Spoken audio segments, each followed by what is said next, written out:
So my name's Corey. I'm an alcoholic. I figured out how I'm going to do this. I figured out that I'm just going to get a problem or a topic or whatever the case may be and talk to you guys about it for maybe like 5 minutes or less, nothing more than that. I know it's easy to lose people's attention, and recovery is very important. So if I can get anybody's attention for any certain amount of time, especially if they're struggling with addiction or alcoholism, then that's pretty good, man, because I'm out here trying to help people. But one of the problems that was brought up to me, or one of the issues or questions, I don't know what to call it, was the lowest point in my life. Now, as a severe alcoholic, I had so many low points. So many low points, it's ridiculous. Like when I became homeless. See, a lot of people don't know that homelessness has a couple of different stages, right? Like you could be homeless with a car, and then you could be homeless with a shelter, and then you could be homeless like I was. See, I made it to the shelter a lot, but I was fighting and coming in drunk and falling all over the place, arguing with people. It's just a lot of negative shit, you know? And so finally I got kicked out of the first shelter, and I ended up at another one after a couple months, because I'd always go back to living in the street, like, and then I'll get tired and go back to the shelter, and then live in the street and go back to the shelter. And see, what I did is I invented the shovel that digs any hole that I kind of dig even deeper than what it was, you know. So it kept getting worse and worse and worse, and ultimately, like I said in the previous video, I ended up in the garden bed of my drug dealer's house or his apartments, sleeping there every night. That was probably the lowest I had been. You know, I let the drugs take hold of me, and I was gonna follow them wherever they were at. I was gonna do whatever it was I needed to do to get them. You know, and that's facts. And I was so down in the dumps, man.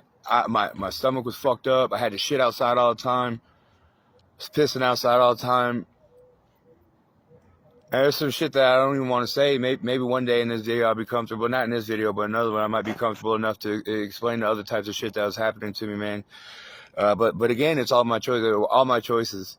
I was the one that refused to go get help. So being in my garden bed, be like a serious fucking garden variety alcoholic and addict. But one of the other reasons why I made that situation so bad is I was sitting at Sonic one night. I was waiting for somebody to come buy me food or give me some money so I go score some dope. And a pastor pulled up and was like, "Hey man, I got you some food, right?" And I'm like, "Oh man, thank you so much. I appreciate it. You know, I'm out here, you know, I'm kind of hungry." Even though I wasn't fucking hungry, I was hoping for money more than I was food.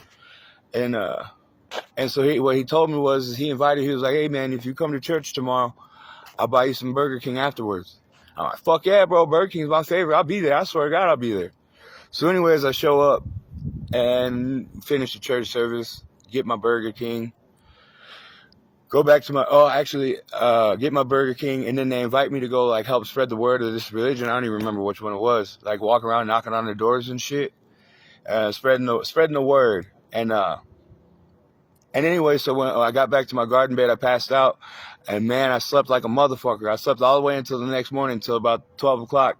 And I'll be damned if that fucking preacher, pastor, whatever the hell it is you want to call it, wasn't the person that was standing over me talking about, "Where are you at?" And that was one of the most embarrassing times in my life. You know, I couldn't believe how low I let my life get, man. To be sleeping in somebody's garden bed just because it's close to dope, just because I can smoke there, and then being found by a person that's trying to help you, that shit was kind of rough. I don't know what else to say, but this is just practice, man. You know, I'll post this shit, see what happens. If I get good at it, then, you know, maybe I'll post some more videos. But honestly, it's really easy for me to just answer questions and just come up with shit to say on my own, you know. So I appreciate all the questions you guys are asking, and there's probably going to be a lot for the first couple videos, and I won't be able to get to them all, especially since I'm going to try to talk about one topic at a time, because it's hard to mix some hoes together. But anyways, if you're out there struggling with addiction or alcoholism, man, I'm telling you that there's help out there. You can get it. You just have to be willing to put in the effort. Thanks for listening. My name's Corey.